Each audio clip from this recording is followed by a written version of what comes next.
people have fallen in love with their traumas. And I do mean fall in love.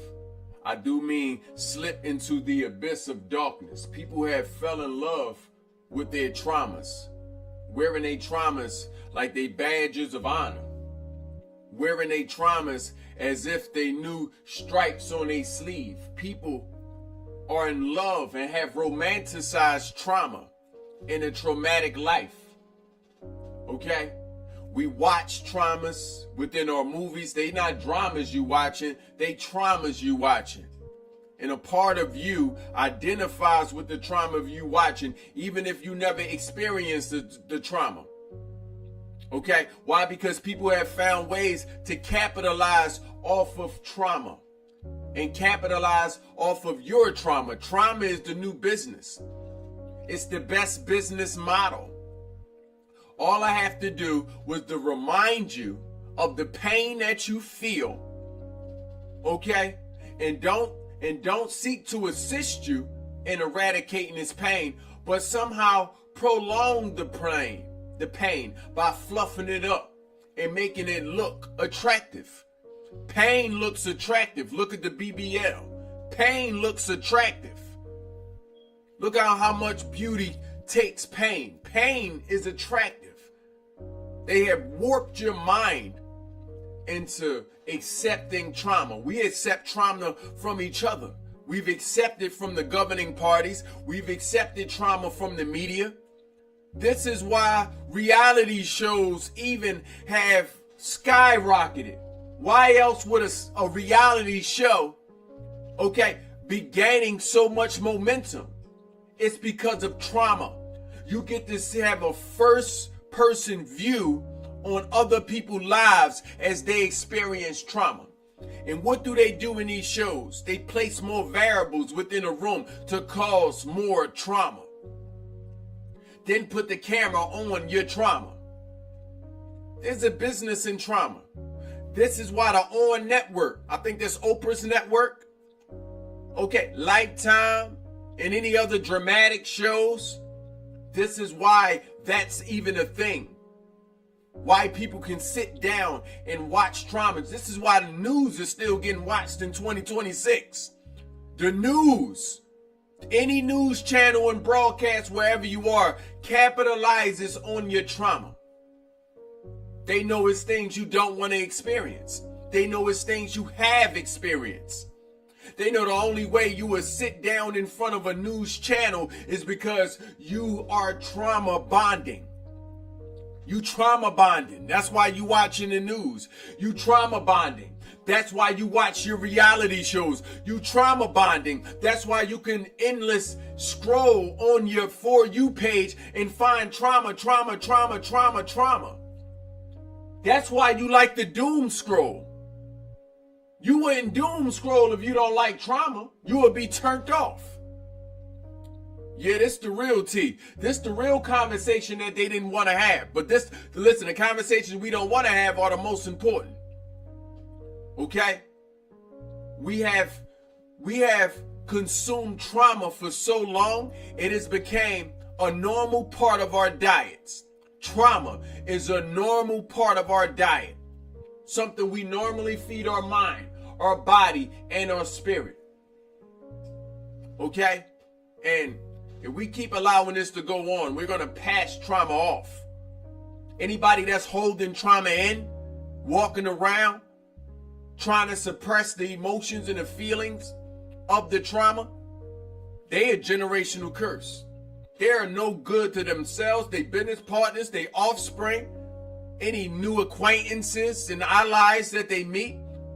Why? Because life is going to offer a bunch of different uncertainties and randomnesses and circumstances that may even lead to calamities and adversities. And if you got this trauma as a base within your chest, then we just throw in new pebbles, new stone. Every new thing that happened is a new stone. Okay? Till you got a mound inside of you of a bunch of negative energy, of suppression over suppression over suppression, to the point you are oppressing yourself. Okay? This is why it's so easy for people to live in a victim state. This is why it's so easy to blame. Because it's not the circumstance, okay, causing you to want to blame others. But it's something deeper. You've been through something. Okay? We've been through a lot. Sometimes people look forward to building relationships with people that have been through something. Okay? You may not want to deal with people that you quote unquote say haven't been through nothing. They haven't built up spiritual and emotional resilience. It's a shame that we expect people to be emotionally resilient, able to withstand the trauma and live life with the trauma. That's our view of emotional resilience and sometimes even emotional intelligence. So we trauma bonded. I want us to understand that not only does trauma live in you, but trauma is alive. Not only does trauma live in you, but trauma is alive. And we speaking about this because it's Mindset Mondays. Mondays ruled by the moon, and Mondays is an emotional day. So if it's going to be an emotional day, now let's bring to the surface these emotions and become aware of what's leading us to these emotions. It is the trauma. It is trauma itself. Trauma is alive. Why? Because all energy is alive. Now, if this circumstance led to us to have an anchoring emotion or a feeling that keep revisiting us throughout our life, then this is life. It has grew legs. Our trauma has grown legs. We've given it far too much attention. We've given it far too much credit. We wear it like jackets. So the trauma is alive. The trauma is sentient. Okay? And I say that because since it's alive, it's going to require some life to unlife it. It's going to require some real energy to unlife this trauma. It's not going to just dissipate. We don't care how young you were when you were traumatized, when you were abused, okay? When you were ostracized, when you were left alone, and this became a trauma within you. We don't care how long how long ago this happened, how young you were, okay? It still is going to require some energy. It is not going to just disappear. So, I say all this to say today we're going to be focusing on a few points of this trauma. Now that we done laid out the red carpet, okay, of the trauma, we're going to be focused on a few points. One of the points is trauma is an energy, okay? It causes emotion and feelings, okay, to anchor themselves inside you, to hide in different places inside you, okay? But it is an energy nonetheless. But it can also be, it is also a narrative, a story. Trauma ain't just how it felt, but it's also what happened. Okay? How it feels and what happened is the trauma. Why are we speaking on this? Because we have to become aware, okay, of the fact that the narrative is sometimes more toxic than the energy. Yes, something has happened to us, but we keep reliving the thing that happened every time we tell a story, and people have romanticized the story. This is the whole business of trauma. Keep telling you the story because something in your mind identifies with the trauma, identifies with the negative before it identifies with the positive. Okay? And then we have the energy. The energy is the trauma that lives inside you. Trauma lives inside you. It rests in different places inside you. You have energy meridians within inside you. These are energy points within you. They are also called the chakra. Okay? I like to term them meridians because these are the median and meeting places of these energies. Okay? So within these energy meridians, also known as the chakras, okay, there can sometimes be an energy buildup. Okay? An energy buildup. And now we have become the storehouse to negative energy that comes from our unguided emotions.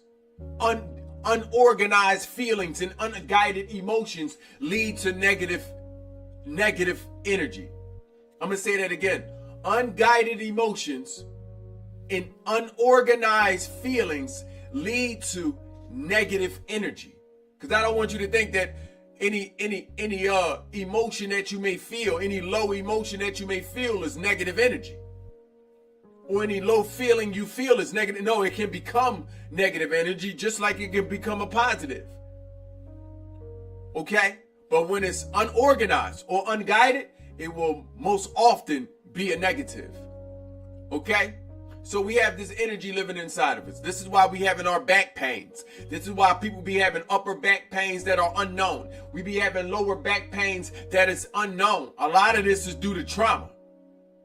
When you see people holding weight on their energy belts, okay, you have stagnant weight that's hard for you to lose. Maybe it's on the thighs, maybe it's on the calves, maybe it's on the arms, wherever the energy may be, wherever the weight may be. A lot of times it's energy and your body holding on to this energy. I want you to understand that's trauma you holding on to. That is trauma. It don't matter how many sit-ups you try to do. It don't matter how much of that treadmill you try to run on. Okay, you don't remove trauma that way. The body can't remove trauma on its own. So you can go ahead and try to dance every Friday all you want. You can go ahead and try to drink your problems away or possibly smoke your problems away or vape or hook or whatever you do. You can't even eat your problems away. Has it worked for anyone? Anybody here can produce the results of anybody that didn't work for. Why? Because the body isn't there to eradicate the problems, because there's a saying the Christians have, Satan not going to go against its own self. The body is not going to go against its own self. Trauma not going to remove trauma. That's not the way it works. So your body can't eradicate the trauma. It's going to require your mind. It's going to require your mind to power your spirit for you to be able to eradicate this trauma. Okay, it's going to also require a plethora of different mindfulness activities and exercises. I don't want people to think, oh, just because I do yoga, I'm trauma free. Just because I meditate, now I'm trauma free. No, it doesn't work this way. And because people think it worked this way, this is why we keep backsliding into our old selves. This is why we keep seeing, okay, the old version of us keep coming to the surface, because we never sat and done the real work. Okay, we never took time to truly accept the fact that this is an energy. I gotta remove the energy from each and every one of my energy meridians. I have to remove it from the secret places that it's hiding, and it's gonna begin in the mind. I have to accept the fact that my mind is protecting the trauma. Did we catch that? The ego is protecting the trauma. That's one of the ego's mechanisms, to protect you from experiencing a certain point. Okay, a certain point in you that takes you to a certain low that prevents you from being able to operate, doing your daily necessities. Okay, so ego is there as a biological failsafe to protect the body from being inhibited of mobility, because you know once you depress, it's over. Now you don't want to eat. Now you don't want to go to work. So the ego does have a legitimate job, but at a certain point, the ego was supposed to get fired and replaced, upgraded, if you will. We can't have the same individual doing a job. Y'all know them people that have to work, that do their job too well? Do their job too well? They the shift manager, shift leader, acting like they the store manager. Do their job too well. You come in from break, they asking you, well, how long was your break? So I want us to understand at a certain point our ego is overworked. Why is it overworked?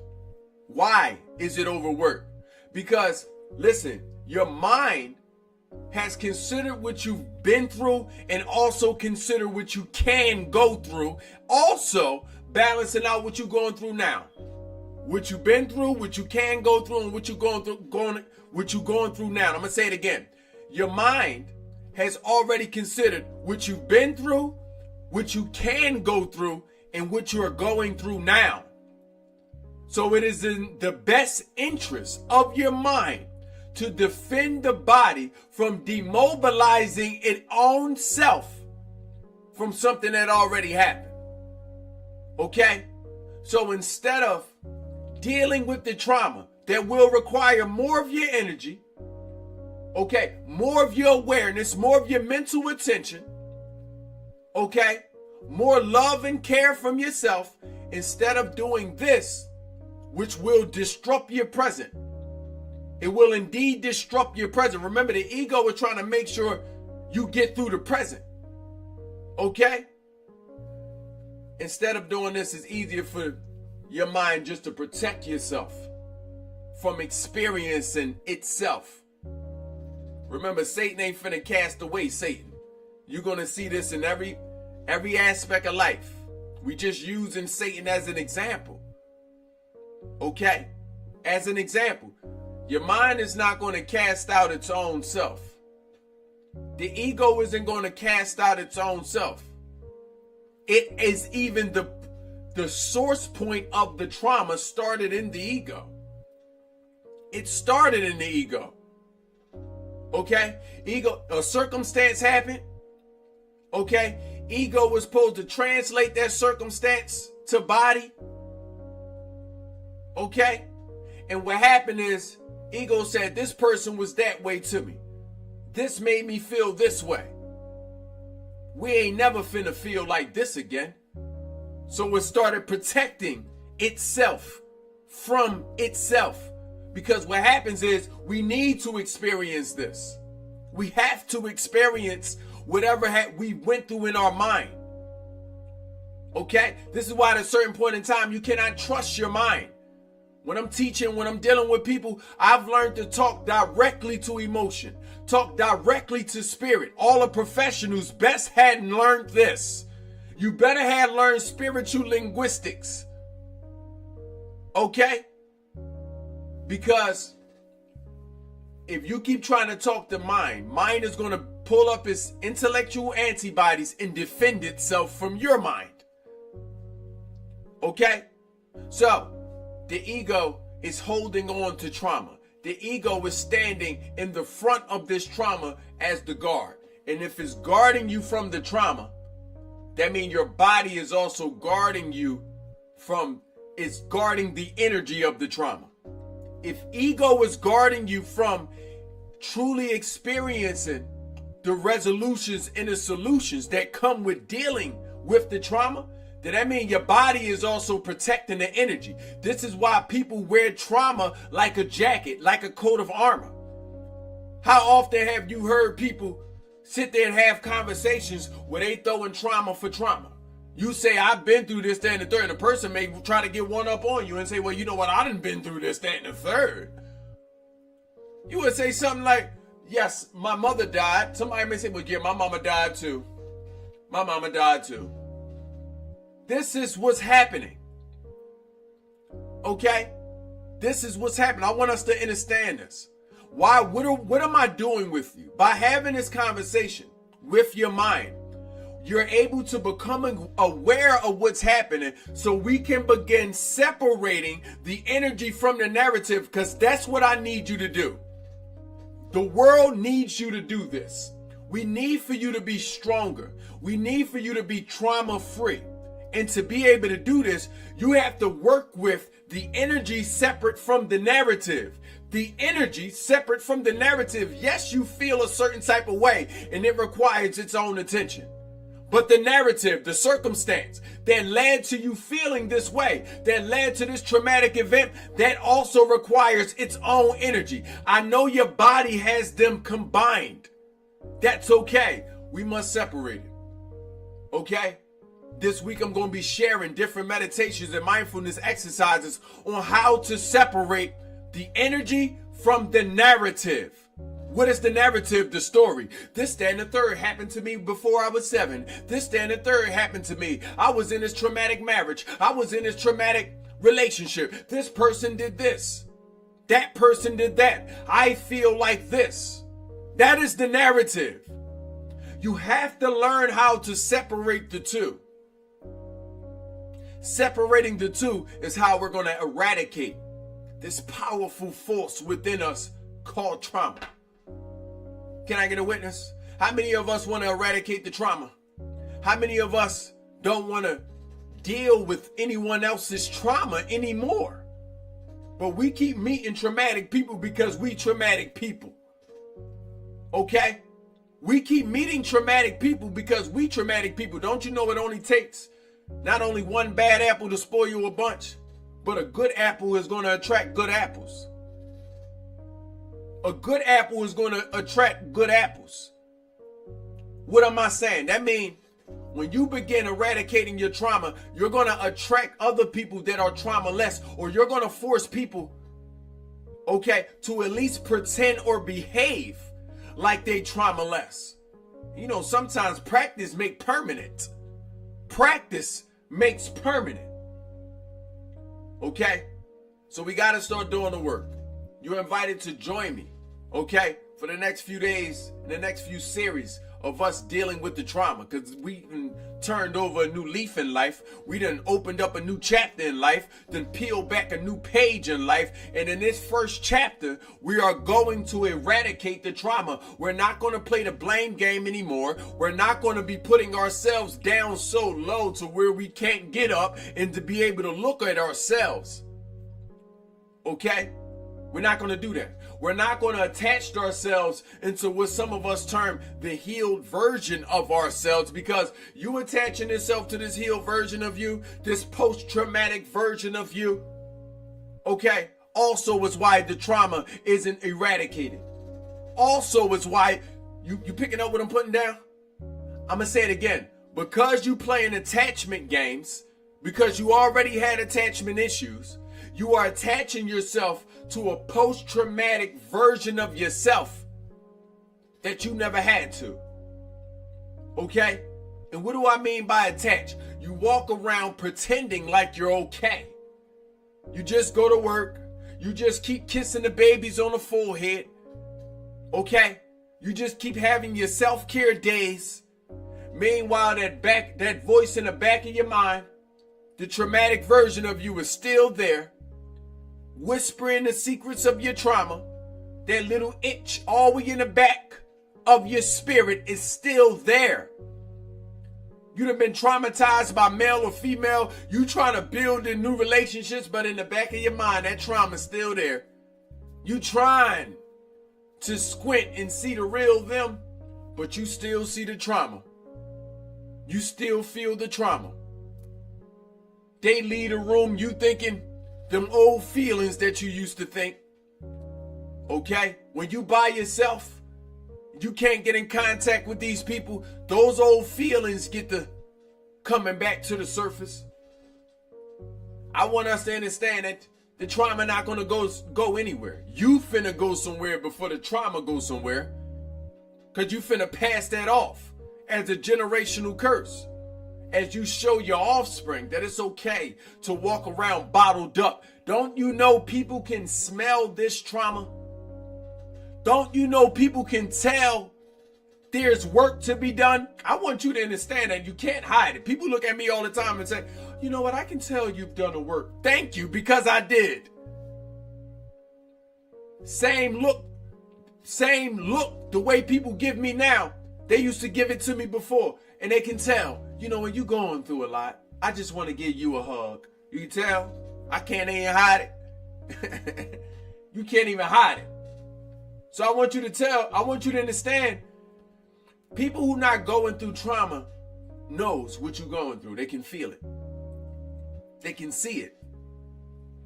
You're not normal. I want all the people that are experiencing trauma, which is 99% of the globe, I want you to know you are not normal. Although you've normalized the trauma, you are not normal. Your laugh isn't normal. Your relationship with people isn't normal. The way you operate isn't normal. The way you going to and fro from work isn't normal. Your drive isn't normal. Your walk isn't normal. It all screams trauma. Okay? And a lot of you got different phrases that you use. You're using phrases like shadow work. I'm going to call it a phrase because that's vague. Do you know how to do the shadow work? It's okay to pretend until the proof and evidences and results have to be produced. Then what use is the pretending? Where's the shadow work? This word has been promoted for the last several years. Where's the shadow work being done?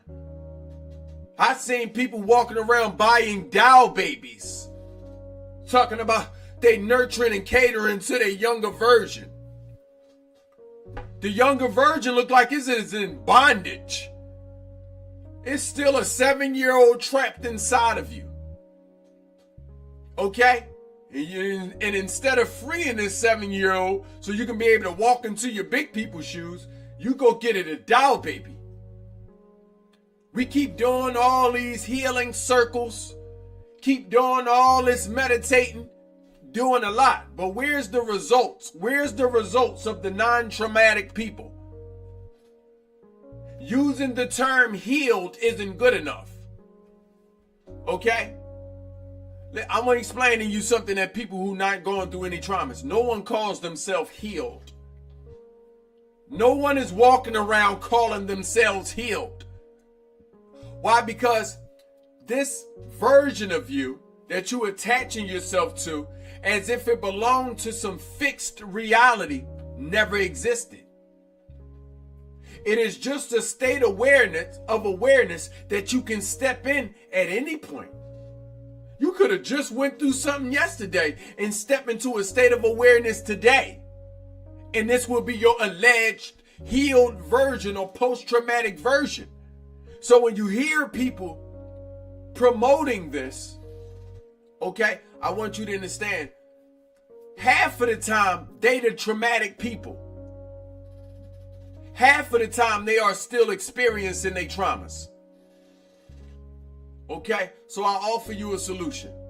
I'm not here to just offer you problems and to have the emotional, the psychological, and the spiritual conversations about these traumas. I'm here to offer solutions. Okay? One, we're going to be doing some activities and some exercises. I'm going to invite you, okay, on different programs that I do with the public. Okay?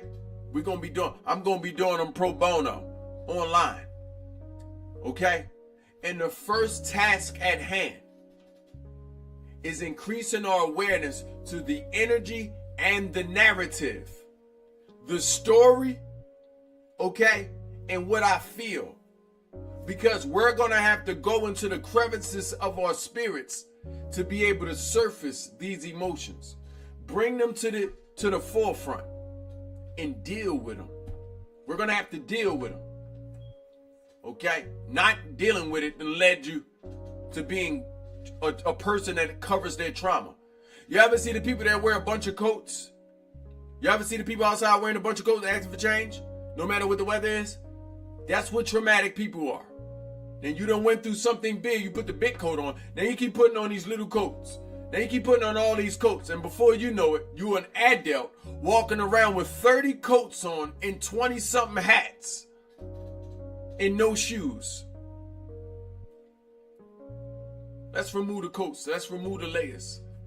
Okay? So we're going to be separating the trauma, the story, from the energy. Okay? I'm going to be letting us know different ways to do this. Okay? One of the ways you can do this. Okay? Write down the things that have happened to you.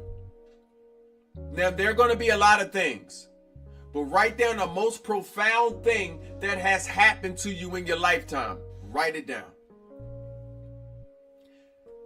And in a separate list, I want you to reread what has happened to you about 9 times. And each time you read, write down an emotion that you're feeling. Write it down. You got to go through it 9 times because it's so deep. Different things are revealed within you. You finna do this with yourself. Okay? Then there will be another time, a last time I want you to do this. I want you to then go into the mirror. Go into the mirror. Okay? Go into the mirror and read what you've written down again. Okay? Allow those feelings to come all the way up. Telling self, this is what happened to me. And write down any emotions you haven't done so already. This is the beginning of the process of separating the story from the energy. And yes, it works. I've been doing this for over several years. Yes, it works. Okay? This is a method and mechanism that I've created, utilizing my own expertise, my own wisdom, my own experience, and my own research. Okay? So, we're going to start there. And on the next edition, we're going to continue this story. How does that sound? Does it sound good to eradicate yourself with some trauma? Does it sound good to not be able to pass this trauma off to your babies? Because they had enough. They had enough of you. The world has enough of you. Okay? You should have had enough of you. Okay? Now we're gonna do what rich people do. Okay? Which is not run from problems in life. Okay? And we're gonna face the first and the ultimate problem in our lives. Okay? If you felt anything from what I've spoken on, okay, you go ahead and comment in the comments. I appreciate you, YouTube family. Make sure you subscribe while you're here. I appreciate you again. Make sure you cut those post notifications on. Just hit that bell. I appreciate you. Yalil Laquam at YouTube, depending on whatever you viewing this at. Okay? You are worthy, and I appreciate you too. Okay? If you want to come dumping here, you can come dump. Release those traumas. Release them. They don't belong in you. Give them back to the world. You can mention them in the comments. Help other people out. If you just want to free yourself from yourself. Because rich minds create rich spirits. They're finna create the rich bodies. They're finna create the rich lives that our imaginations have been asking for. And for that matter, our slogan here is let's get rich. Shall we? Until next time, I'll see you soon.